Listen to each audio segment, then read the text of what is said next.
Hello दोस्तों, आज हम जिस मंदिर के दर्शन के लिए आए हैं दोस्तों, ऐसा मंदिर जिसका संबंध देवी भागवत पुराण में वर्णित महिषासुर वध से है। यहाँ महिषासुर के कटे सिर की पूजा होती है। यहाँ आपको हम बताएंगे कि सप्तशृंगी माता के मंदिर कैसे जाए, क्या क्या देखे और इस अनोखे रोपवे की बुकिंग कहाँ से और कैसे करें। फिर देर किस बात की है, चलिए हमारे साथ सप्तशृंगी गढ़ की अलौकिक यात्रा पर। वैसे देखा जाए तो महाराष्ट्र में गोवा जैसे अनेक प्रसिद्ध और घूमने वाले स्थान पर सप्तशृंगी माता का पवित्र स्थान उन सब से तनिक भिन्न है। अध्यात्म और अलावा इस स्थान पर जहां आप प्रकृति से दो चार कर सकते हैं, वहीं यूरोप की तर्ज पर चलने वाली भारत की पहली फ्यूनिक्यूलर ट्रॉली या रोपवे का आनंद भी ले सकते हैं, जिसकी शुरुआत 2018 से मध्य में हुई थी।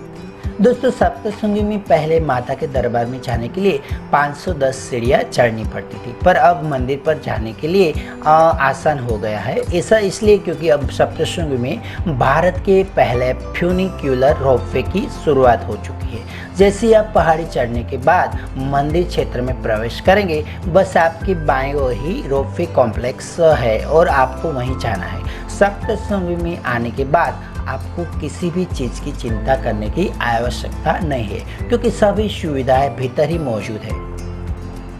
उदाहरण के लिए पार्किंग, गेस्ट हाउस, रेस्टोरेंट, पूजा के लिए सामान और भी कुछ आपको कॉम्प्लेक्स के भीतर ही मिल जाएगा।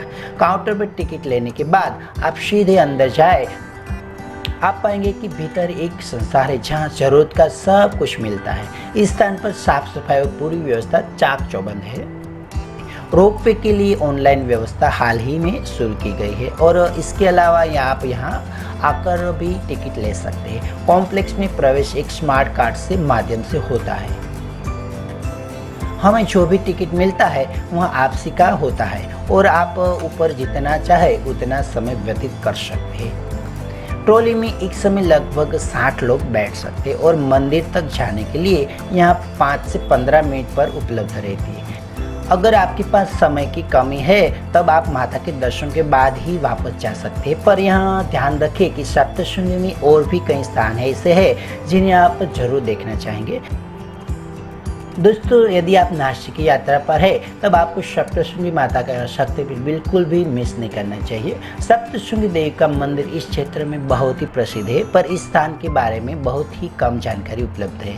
यहाँ पर आने के बाद ही आपको इस स्थान की विविधता और विशेषता का पता चलेगा। यदि आप नासिक आते हैं तो कुछ घंटों का समय निकालें और इस स्थान को अपनी यात्रा सूची में जरूर डालें। तो देवी माँ का यह मंदिर गोदावरी नदी के किनारे स्थित महाराष्ट्र के नासिक के वणी गांव में है। इस मंदिर के एक तरफ गहरी खाई और दूसरी ओर ऊंचा पहाड़ है। भागवत कथा में भारत में 108 शक्तिपीठ होने का उल्लेख किया गया है, जिसमें से 3.5 महाराष्ट्र में है। सप्तशृंगी माता को अर्ध शक्तिपीठ के रूप में पूछा जाता है। चैत्र और अश्विन नवरात्र में यहाँ विशेष उत्सव होते हैं। एक साल में यहाँ देवी के 2 रूप नजर आते हैं। कहते हैं कि चैत्र में देवी का स्वरूप प्रसन्न होता है, अश्विन नवरात्रि में गंभीर दिखता है।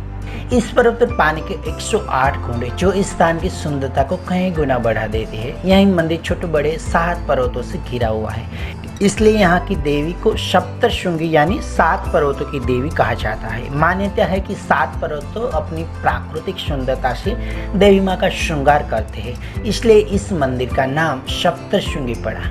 यहाँ की गुफा में 3 द्वार है, शक्ति द्वार, सूर्य द्वार और चंद्रमा द्वार। इन 3 दरवाजों से देवी की प्रतिमा देखी जा सकती है।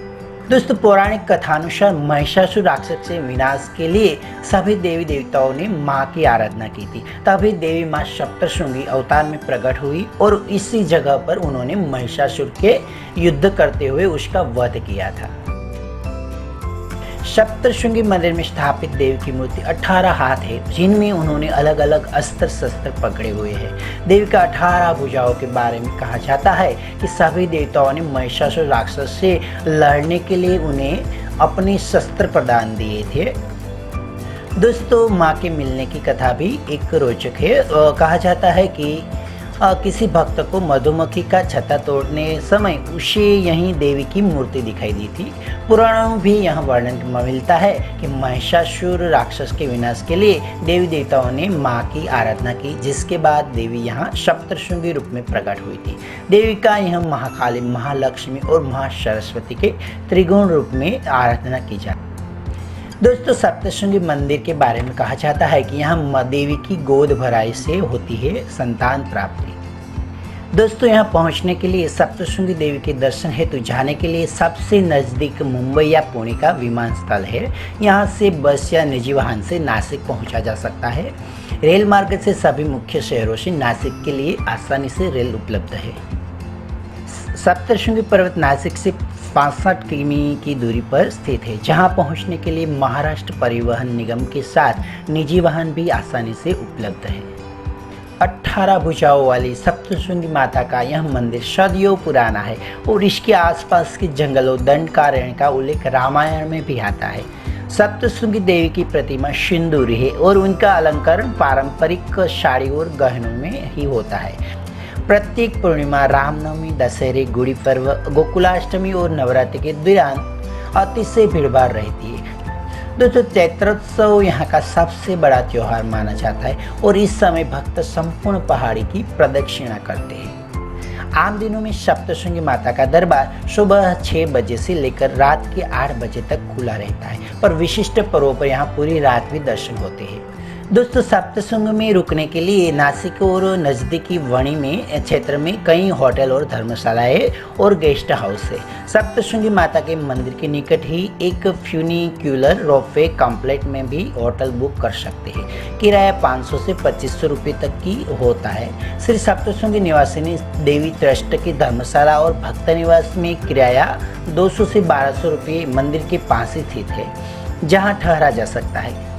तो यह थी रहने की बात। और दोस्तों, गुजरात के सापुतारा से यह सप्तशृंगी गढ़ नज़दीक में ही मौजूद है, तो सापुतारा से सीधा आ सकते हैं। सच कहो तो नासिक आने के बाद यदि आप सप्तशृंगी देवी के मंदिर नहीं जाते हैं, तब आप निश्चित ही बहुत ही कुछ मिस करेंगे। हाँ दोस्तों, आपको जो मेरा वीडियो पसंद आया हो तो मेरे चैनल को लाइक कीजिए, शेयर कीजिए और हाँ दोस्तों, सब्सक्राइब करना ना भूलें। जय माता दी।